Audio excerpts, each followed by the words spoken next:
मित्रों, हम मकड़ी का जाला नामक एकांकी का अध्ययन कर रहे थे। इसके लेखक हैं जगदीश चंद्र माथुर, जो कि एक प्रमुख हस्ताक्षर माने गए हैं हिंदी नाटक और एकांकियों के क्षेत्र में।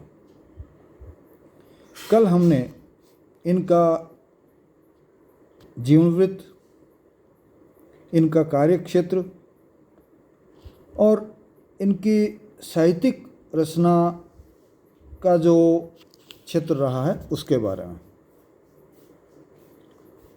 आज हम आपकी पाठ्य पुस्तक में इस मकड़ी का जाला नामक एकांकी का जो उद्देश्य दिया गया है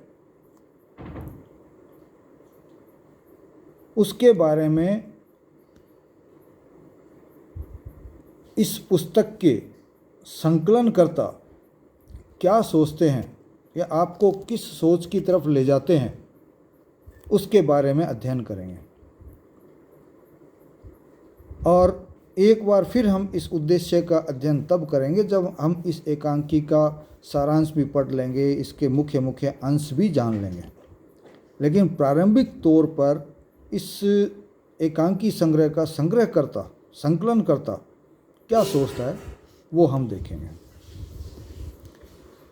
तो सर्वप्रथम हम कह सकते हैं कि जगदीश चंद्र माथुर का जो मकड़ी का जाला नामक एकांकी है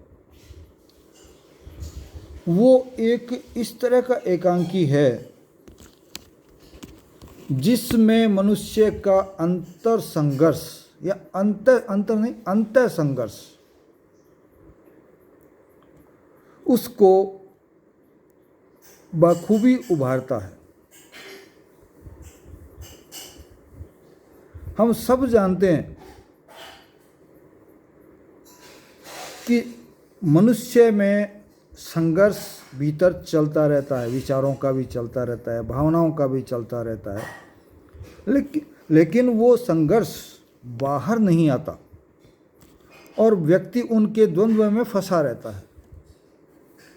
यहाँ निबंधकार उसी द्वंद्व को, उसी अंतर संघर्ष को बड़ी खूबसूरती के साथ इस एकांकी में प्रस्तुत करता है, हमारे सामने उभारता है। और हम समझ भी जाते हैं कि ऐसे संघर्ष तो हमारे भीतर भी चल रहे हैं। तो अंतर संघर्षों को सामने लाना, और लाता किस तरह से कि इस एकांकी में एक भोलानाथ नामक पात्र होता है जो धनी व्यक्तित्व का मालिक है, धनी व्यक्ति है और शायद किसी प्रतिष्ठान का मालिक भी है। और एक युवक है चंद्रभान। चंद्रभान ऐसा युवक है जो कि अपने लिए रोजगार ढूंढ रहा है कि कैसे रोजगार मिले, कैसा रोजगार मिले ताकि मैं अपना काम करूं और अपनी जीविकोपार्जन करके अपने पर निर्भर लोगों का पालन पोषण कर सकूं। जब ये व्यक्ति संपर्क में आता है भोलानाथ के, तो भोलानाथ शुरू में चाहता है कि ये व्यक्ति या ये युवक उसके यहाँ, उसके प्रतिष्ठान में नौकरी कर ले।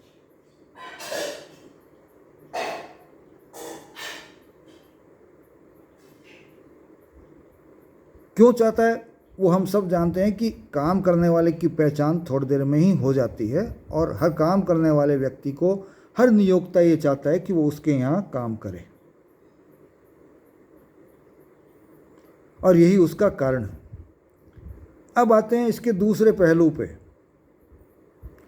चंद्रभान जो है पढ़ाई लिखाई करता है, योग्य व्यक्ति है, इस नौकरी के योग्य भी है पूरी तरह से, जैसा कि भोलानाथ चाहता है वैसा युवक है। लेकिन उसमें एक और खासियत है कि चंद्रभान कवि है, साहित्य में रुचि रखने वाला है, वह सात्विक विचारों का व्यक्ति है और उसके साथ साथ ईमानदार भी है। तो 3 बातें उसमें साथ है जो कि नौकरी के लिए हो सकता है कि अच्छी नहीं हो।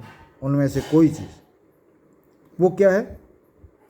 कवि होना, जो नौकरी के लिए पूरी तरह से ये माना जा सकता है कि एक तरह से नकारात्मक योग्यता है, क्योंकि यदि व्यक्ति नौकरी के कामों में उलझेगा तो कविता नहीं कर पाएगा, कविता में उलझेगा तो नौकरी ढंग से नहीं कर पाएगा। ठीक। लेकिन ईमानदारी और सात्विकता, तो नौकरी में सात्विकता भी कई बार बाधा पैदा कर देती है। ये हमारे जैसे लोगों ने भी अनुभव किया है अपने नौकरी के दौरान।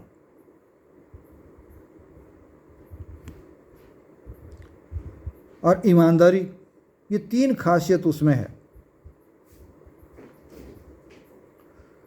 और भोलानाथ सोचता है कि मैं भी कभी ऐसा था। भोलानाथ जो कि नियोक्ता है, इतने बड़े प्रतिष्ठान का मालिक है, और वो ये सोचता है कि मैं भी कभी ऐसा था, या भोलानाथ भी कभी ऐसा था। यहाँ देखिए, था शब्द पर गौर करिए। था शब्द जो है उस पर गौर करिए। था का मतलब जिंदा तो है, इसलिए स्वर्गवासी होने वाला था तो है ही नहीं। लेकिन वो भोलानाथ आज की तारीख में नहीं है जो कभी चंद्रभान जैसे गुण लिए हुए था। तो वो कैसे गए, क्यों गए?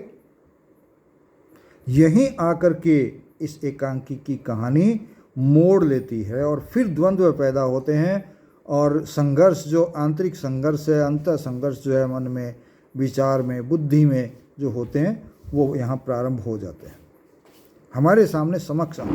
जबकि भोलानाथ में तो वो बहुत पहले आ गए थे। जब वो इस प्रतिष्ठान जो इतना बड़ा खड़ा किया है, तो उस भौतिक संघर्ष के दौरान वो अपना जो सात्विकता है, अपनी जो ईमानदारी है, अपना जो कवित्व है, या अपना जो साहित्यकार है भीतर का, वो तो खो चुका है। अब वो जब ये सोचता है कि भाई मैं भी कभी ऐसा था, तो वह एक कोशिश और करता है। वो क्या है? वह चंद्रभान को समझाता है। शुरुआत में तो ये करता है कि इसके यहाँ नौकरी लग जाए। तो वो चंद्रभान को समझाता है कि जीवन में पैसा कमाना ही सबसे बड़ा काम है। जीवन में पैसा कमाना ही सबसे बड़ा काम है, और तुम यदि ये उद्देश्य रखते हो तो यहाँ आओ। और निश्चित तौर पे युवावस्था में सामान्य जो व्यक्ति है वो यही सोचता है कि मैं कमाऊंगा, अच्छा कमाऊंगा, पैसे वाला बनूंगा, या लोगों की नज़रों में बड़ा आदमी बनूंगा। ये कहने के साथ साथ कि जीवन में पैसा कमाना ही बहुत बड़ा काम है, सबसे बड़ा काम है, ये भी बताता है, ये भी स्पष्ट करता है कि उसके प्रतिष्ठान में आने का मतलब ये मानना कि मकड़ी के जाल में फंसना है, कि यदि तुम इस मेरे प्रतिष्ठान में आते हो तो ये मान लो कि तुम मकड़ी के जाले में फंस रहे हो। और हम सब जानते हैं, और यहाँ भोलानाथ भी कहता है चंद्रभान से, कि मकड़ी के जाले में से निकलना बहुत कठिन है। इसलिए यदि तुम एक बार मेरे प्रतिष्ठान में आ गए तो इस प्रतिष्ठान के जो कार्य क्षेत्र हैं उसमें ऐसे उलझ जाओगे कि उसमें से बाहर निकलना कठिन है। और तुम्हारा जो ये विशेष व्यक्तित्व है, ईमानदार होना, सात्विकता होना, और ख़ास तौर पे कवि होना, ये सारा तुम्हारे व्यक्तित्व में से गायब हो जाएगा, समाप्त हो जाएगा। और भोलानाथ इन स्थितियों से चंद्रभान को भली भांति वाकिफ करवा देता है। उसका प्रभाव ये होता है कि चंद्रभान तुरंत जवाब नहीं देता, हाथों हाथ कोई जवाब नहीं देता, बल्कि वह जवाब देता है कि मैं कुछ दिनों बाद आऊँगा और आकर के आपको जवाब दूंगा कि मैं आपके प्रतिष्ठान में काम करना चाहता हूँ या नहीं चाहता। अब फिर द्वंद्व चालू होता है और अधिक। जब चंद्रभान चला जाता है तो भोलानाथ की जो अंतर आत्मा है, भीतर का जो मन है, वो उसको धिक्कारने लगता है। क्यों धिक्कारता है? उसका अवचेतन उसको क्यों लताड़ता है, या उसके अवचेतन के भीतर जो द्वंद्व है वो क्यों ऊपर उभर करके आता है, क्यों उसे लताड़ता है? तो कारण यही है कि उसके भीतर भी दो व्यक्तित्व छिपे हुए हैं। एक तो पूरा व्यवसायी और दूसरा कवि और सात्विक व्यक्तित्व। उन दोनों के बीच में द्वंद्व चलता है और उसमें से एक व्यक्तित्व कहता है कि उसने तो जो मकड़ी का जाला है वो स्वयं बुना है। तो मकड़ी हमेशा अपना जाला स्वयं बुनती है और स्थिति ये आती है कि अंत में उस जाले में ही वो समाप्त हो जाती है। आपने घरों में अपने आसपास देखे होंगे कि अन्य जीवों के साथ साथ मकड़ी स्वयं भी उस जाले में ही बहुत मरी हुई मिल जाती है।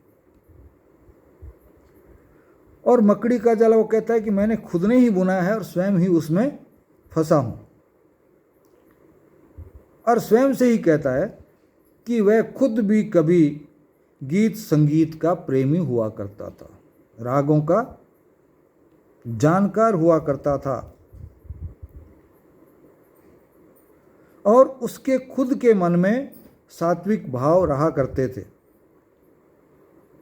और मन उन भावों से भरा हुआ पड़ा था। और यही कारण था कि उसका जो भीतर का मन है, भीतर से उसको वह खुद ही धिक्कारता था। दो व्यक्तित्व है ना उस भीतर में, एक सात्विक व्यक्तित्व तो वो धिक्कारता था,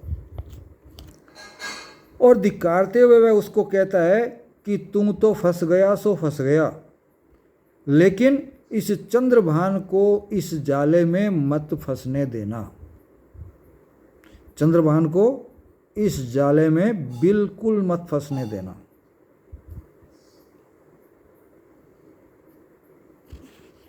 और वह सोचता भी है।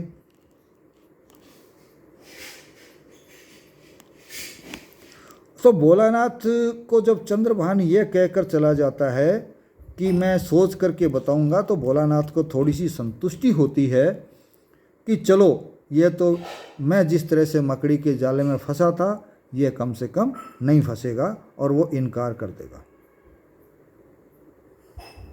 अब मैं इसमें गहराई में तो तब जाऊंगा जब हम इसका कथा का सार पढ़ेंगे कि भोलानाथ किस तरह से बदला, क्या हुआ, वो तो इस एकांकी में हमारे सामने स्पष्ट होगा।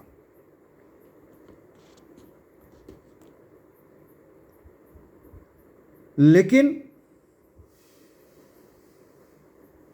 होता क्या है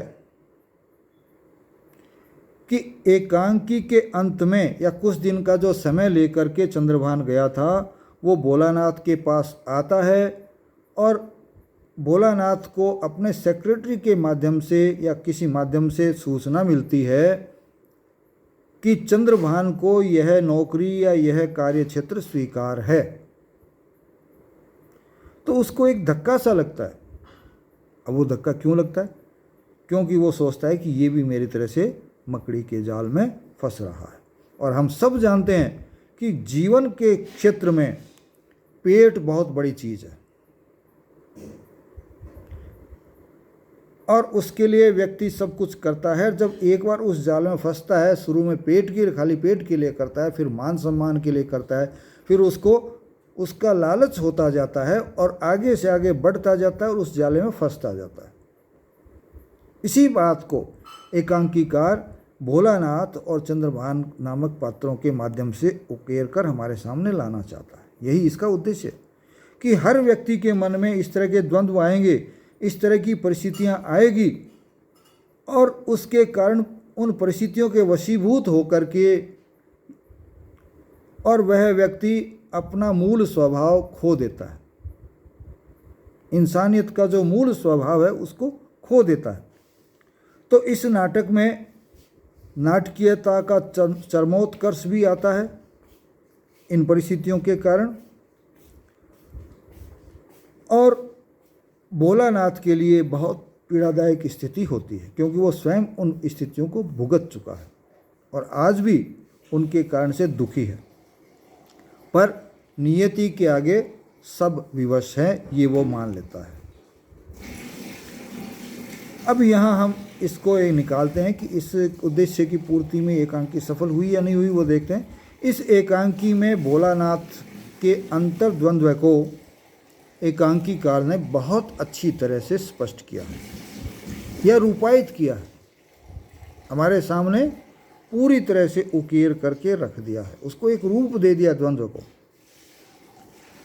एकांकी नाटकीयता से भरपूर है, क्योंकि घटनाक्रम ऐसा ही है जिसमें पूरी नाटकीयता आपको उपलब्ध हो जाती है, और यही कारण है कि यह एकांकी अपने इस द्वंद्व के कारण और हर व्यक्ति से जुड़ी हुई ये घटना है, जीवन की स्थिति है, उससे जुड़ी हुई होने के कारण हर पाठक को, हर श्रोता को, हर दर्शक को बांध के रखती है। इसी के साथ हम यहाँ अपने इस बातचीत को विराम देते हैं, और मैं एक प्रश्न आपको बता देता हूँ कि मकड़ी का जाला एकांकी का उद्देश्य क्या है, स्पष्ट कीजिए। इसको आप करने का प्रयास करें। इसी के बाद जय हिंद, जय भारत।